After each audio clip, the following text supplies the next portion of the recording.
Պարոն Կարապետյան, դուք ասում եք, որ կեղծված են ընտրությունները, դա ձեր քաղաքական գնահատականն է, կարծում եմ։ Եթե կեղծված են ու եթե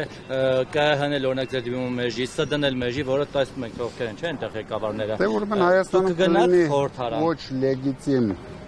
Գիտեք, ինչ խորհրդարանը դեռ շատ շուտ է։ Ամենայն դեպս մեր հարցը խորհրդարանն ու խորհրդարանը չի, մեր հարցը Փաշինյանին հեռացնելն է, որովհետև այս երկիրը դարձրել է դուկյան։ Ուզում են անում են։ Պարզապես եթե գնացիք խորհրդարան լեգիտիմացնելու եք ձեր ասած կեղծված ընտրությունները։ Եթե մենք գտնենք, որ խորհրդարանով ավելի արագ կհեռացնեն Փաշինյանին, ուրեմն կգնանք խորհրդարան։ 5 տարի չեն կարողացել, ասեմ։ Եթե մենք գտնենք, որ կարող ենք հեռացնել ձեր ասած փողոցային պայքարով, ուրեմն կհեռացնենք խորհրդարանը։ Ում եք առաջնորդ տեսնում փողոցային պայքարում։ 700,000-ից ավել մարդ, բայց 700,000-ից ավել մարդը չհերիկեց իրեն հաղթելու համար։ Պարոն Կարապետյան, Նիկոլ Փաշինյանը ընդդիմադիրներին, ընտրողներին անվանեց Առաջնորդը, որը փողոցային պայքարը հնարավոր է առաջնորդի։ Ընդդիմության մեկ առաջնորդ չի լինի, քանի որ բոլորն էլ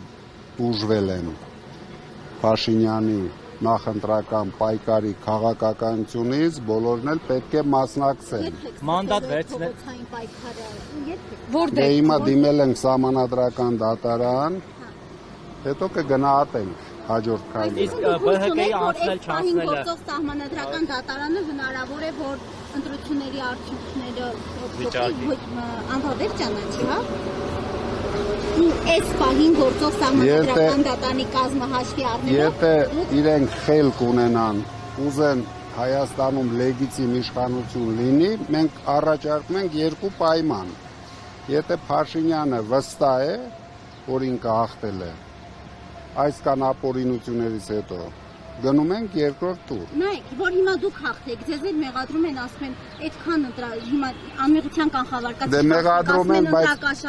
հիմա որ նաև հանրության է մեղադրել։ 45 հոգի նորից են ազատվել, այսինքն չեն կարողացել ապացուցել ընտրակաշառքը։ Այո։ Եթե դուք լինեիք Փաշինյանի փոխարեն երկրորդ տուրին համաձայնել եք, փաստացի ունենալով ոչ մի անգամ ոչ լեգիտիմ